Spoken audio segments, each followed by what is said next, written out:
The day Lester Crowell bought the Brockway, the auctioneer had to ask twice if anyone was serious. It was the third Saturday of October 1979 at the Oswego County Equipment Dispersal in Fulton, New York, and the Brockway had been sitting at the far end of the lot since before the morning crowd arrived, parked at an angle in the gravel like it had rolled there on its own and given up. It was a 1958 Brockway 260 wrecker with a Holmes 600 boom. The cab was faded from what had once been a deep fleet green to something closer to the color of old pond water. The rear outrigger on the driver's side had been welded shut at some point and never freed. The boom cable was coiled in loose, oxidized loops across the bed.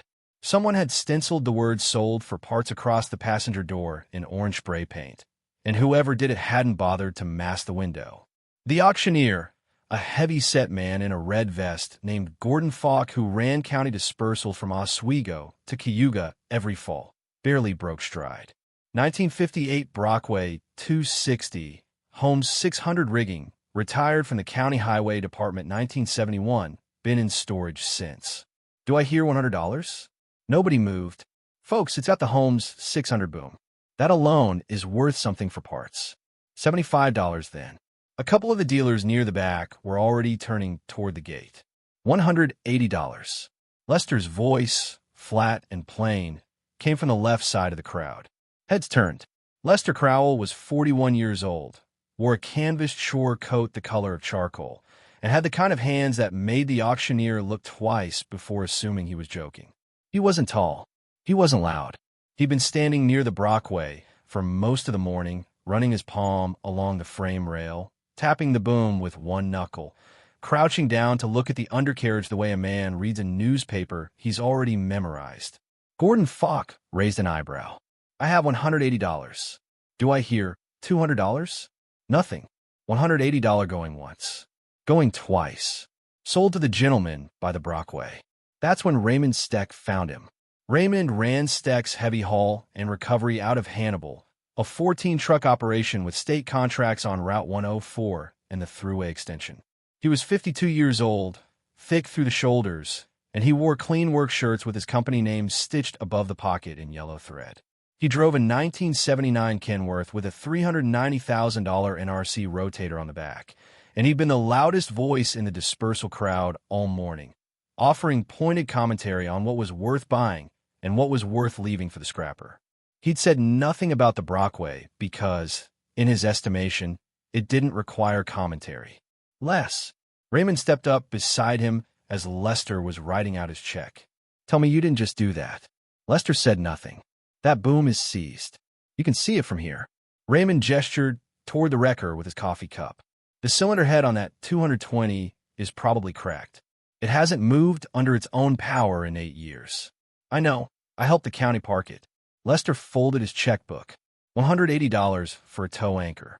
Raymond's voice had lifted a register, the way it did when he was enjoying himself in front of a crowd. That's what you bought, Les. Something to chain your real truck to when it gets stuck. He looked around at the men nearby. Somebody get this man a tow line. He's going to need it to haul his new purchase home. The laughter was genuine. A few of the dealers near the gate had drifted back to watch. Lester signed the check, tore it free, and handed it to Gordon Falk's assistant. He put the checkbook in his chest pocket, looked at Raymond Steck the way a man looks at whether he's already accounted for, and walked to the Brockway. Raymond called after him.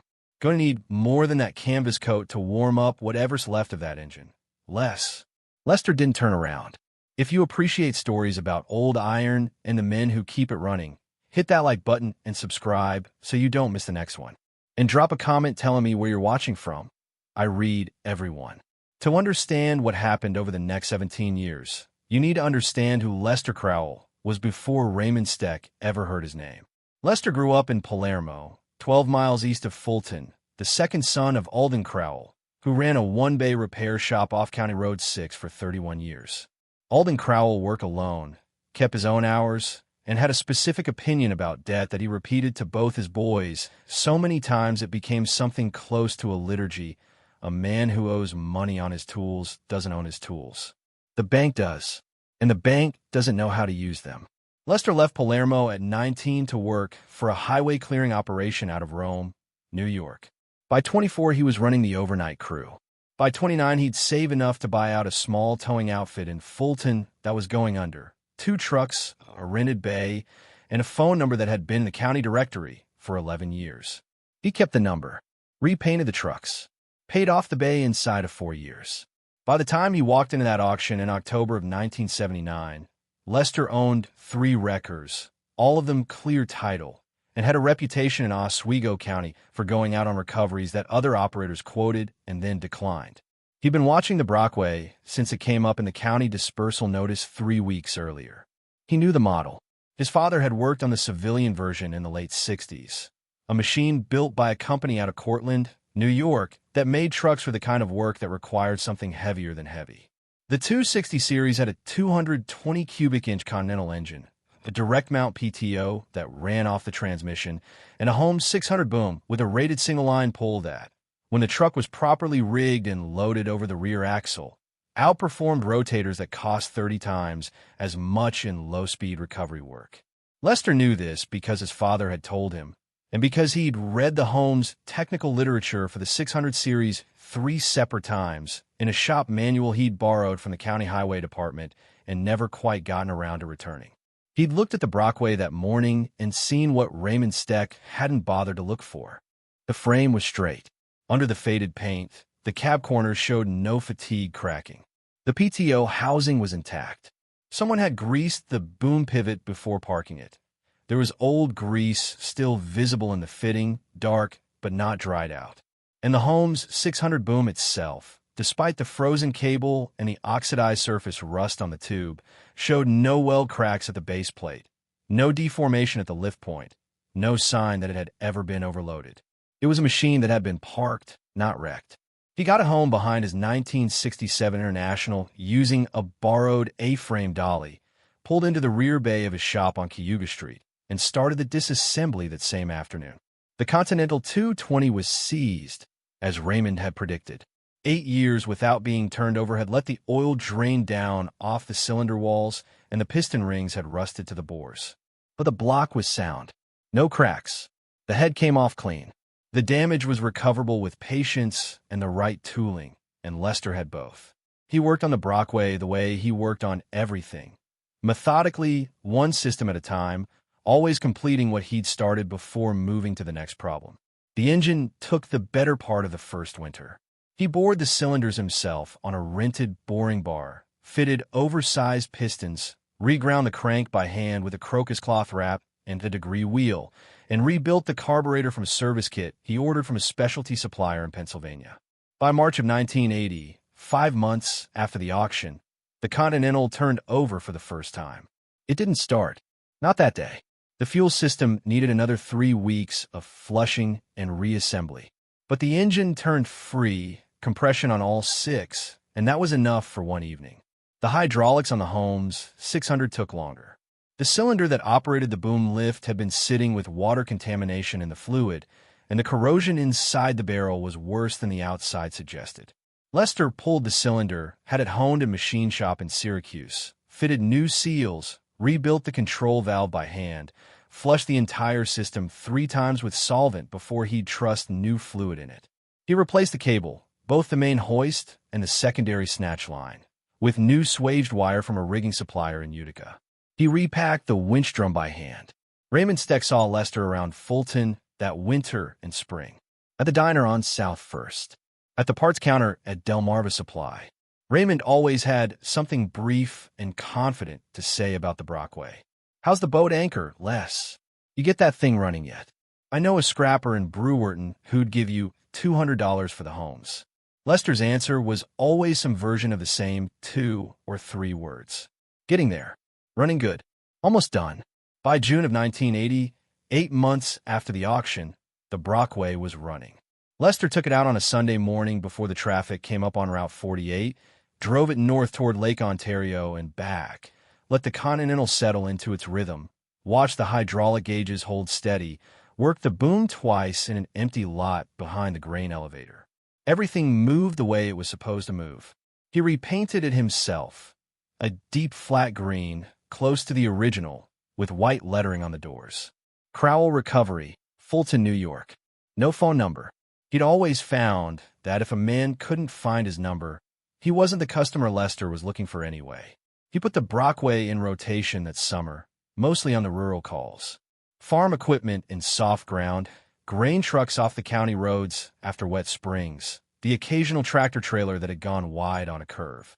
The truck handled the work the way it had been built to handle it, without ceremony, without complaint, and without the kind of mechanical drama that newer equipment with more moving parts tended to generate at inconvenient hours.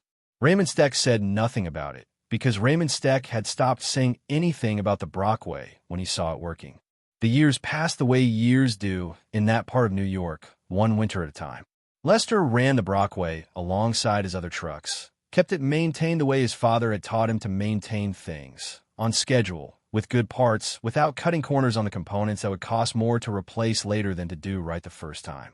By 1985, the truck had 180,000 miles on it, all of them under Lester's ownership, and it had not once failed to complete a recovery he'd taken it to.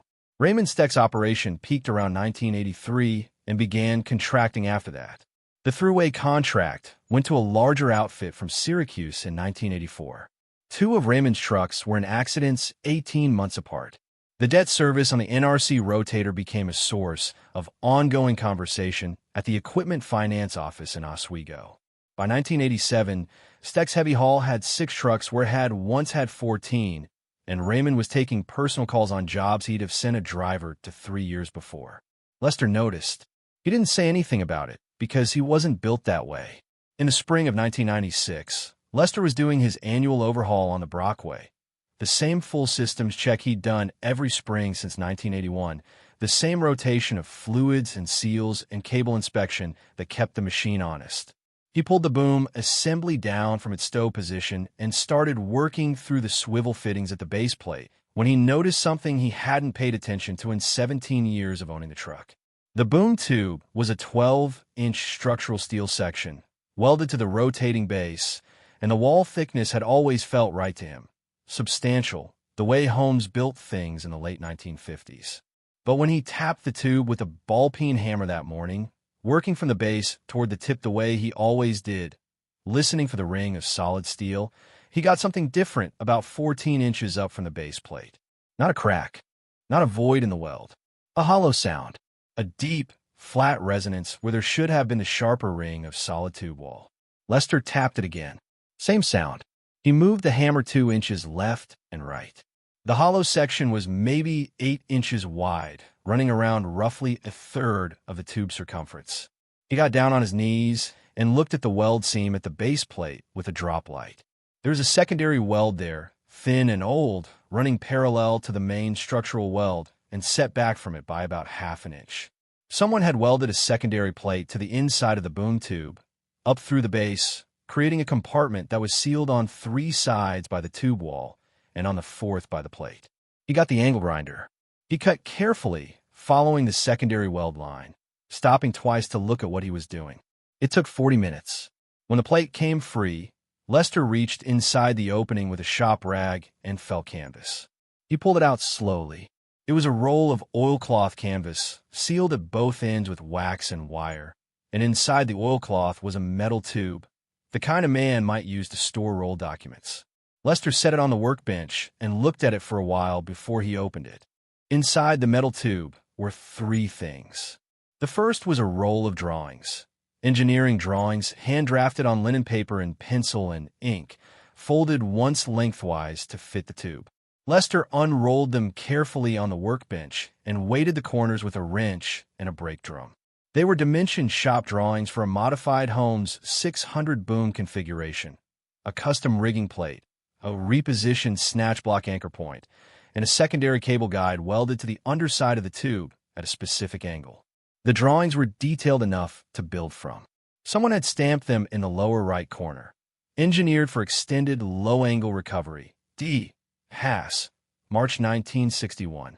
The second item was a small leather wallet, the kind a man keeps in a breast pocket, dry and cracked from decades in the sealed tube, but intact. Inside were a New York State towing operator's license issued to one Dieter Haas, Fulton, New York, renewed through 1968, and a folded newspaper clipping from the Oswego County Courier dated September 14, 1968. The headline read, "Local Wrecker Operator Missing After Route 57 Recovery Job." The article was 3 paragraphs. A towing operator named Dieter Haas, 54, had responded to a single vehicle accident on Route 57 near the Salmon River Bridge on the evening of September 11, 1968.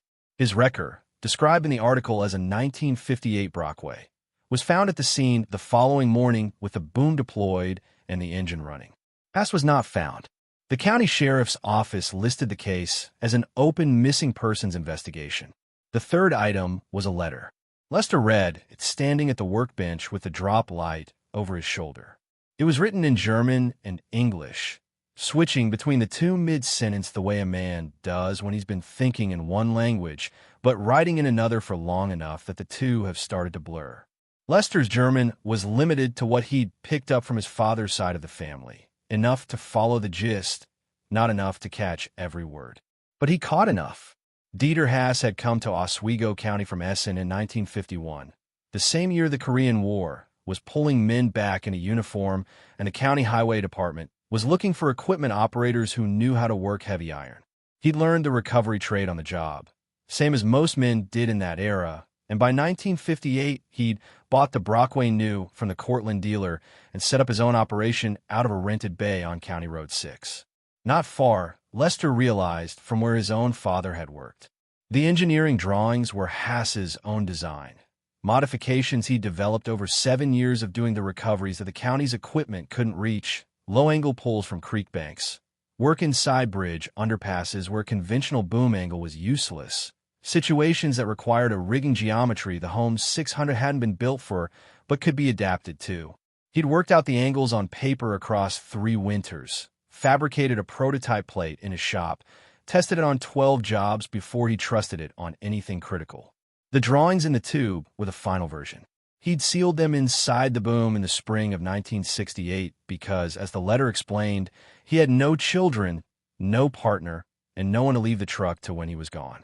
He wanted the knowledge to stay with the machine. The letter didn't explain what had happened at the Salmon River Bridge on September 11, 1968. Lester set the letter down and stood in his shop for a long time. If you're hooked on this story, take a second to subscribe and turn on notifications. These old iron stories don't show up on the algorithm easily, and your support is what keeps them coming. Thank you. He spent 2 evenings at the Oswego County Records office and 1 afternoon at the library on West 2nd Street before he had what he needed. Dieter Haas's body had been recovered from the Salmon River 11 days after his disappearance, in late September 1968. The medical examiner's report listed drowning as the cause of death. The circumstances were consistent with an accidental fall from the bank while working the recovery, rigging alone at night. The case had been formally closed in November 1968. Haas had no surviving immediate family in New York. A brother in Essen had been notified.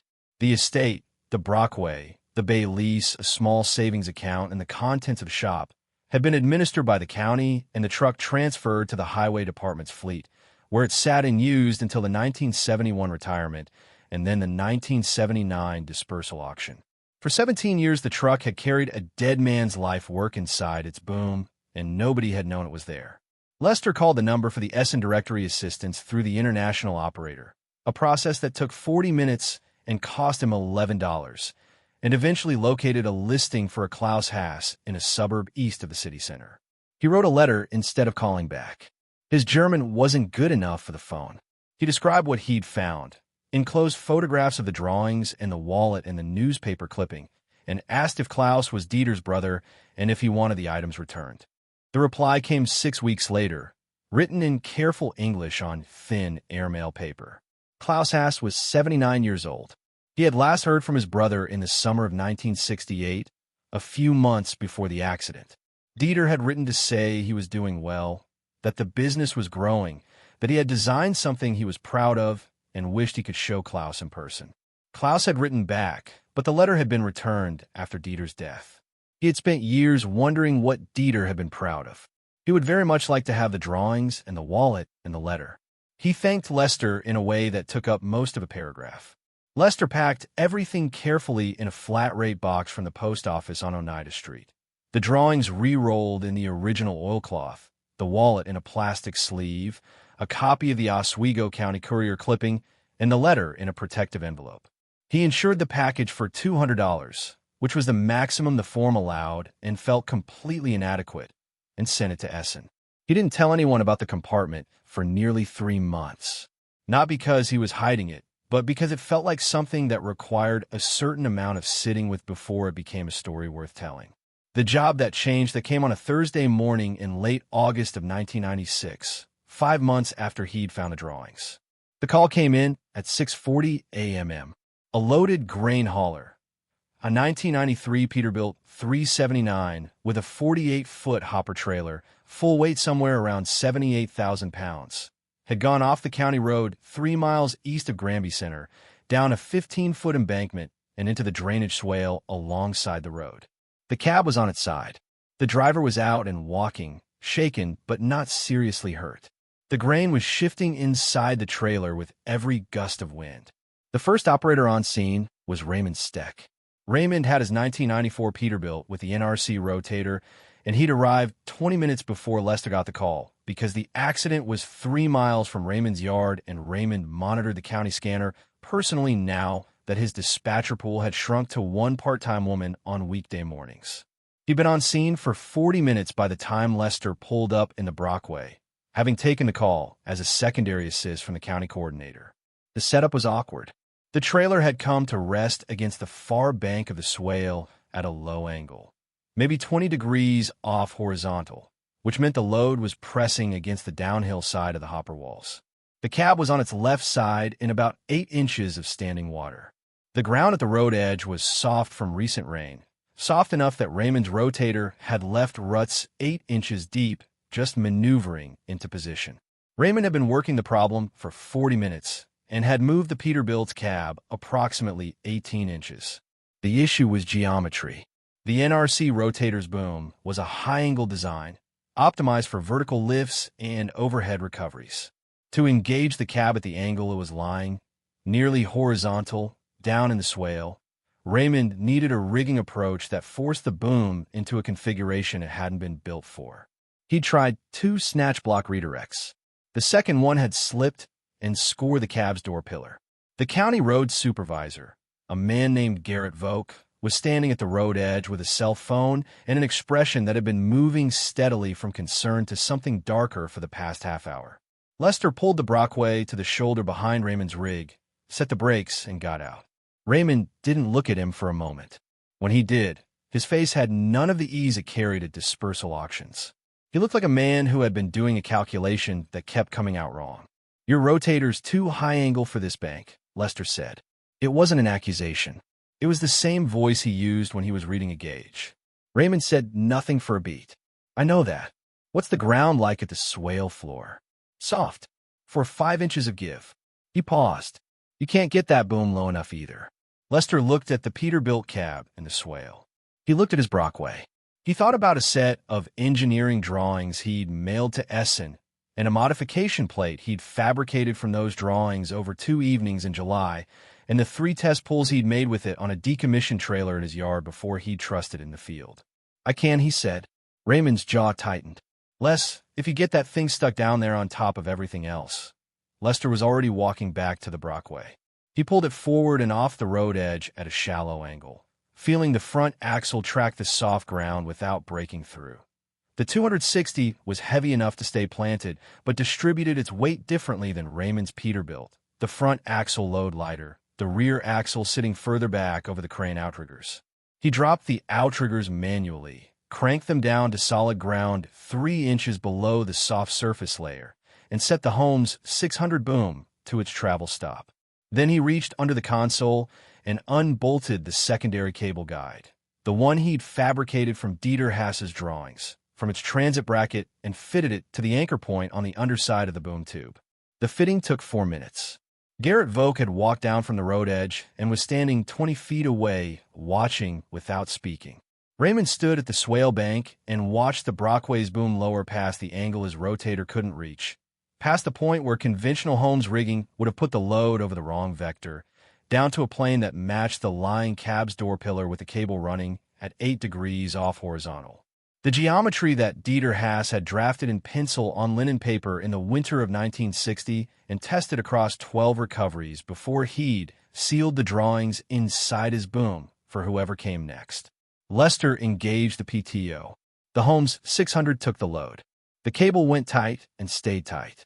The winch drum turned at low speed, controlled, the way the machine had been built to work.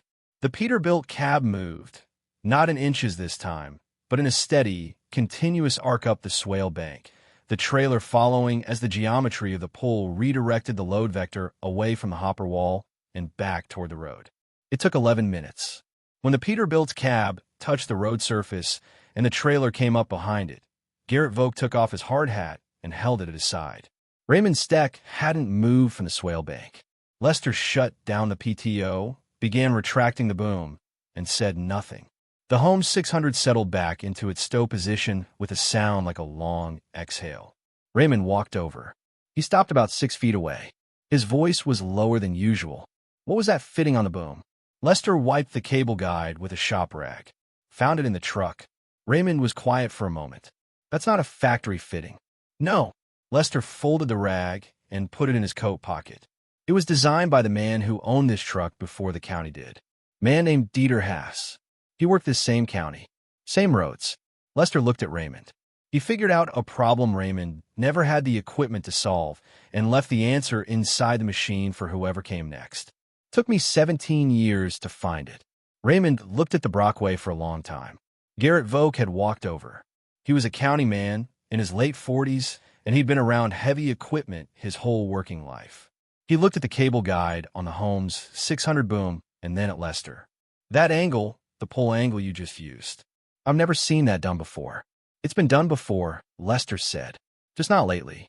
Nobody laughed at the Brockway after Granby Center. Raymond Steck never mentioned the auction again.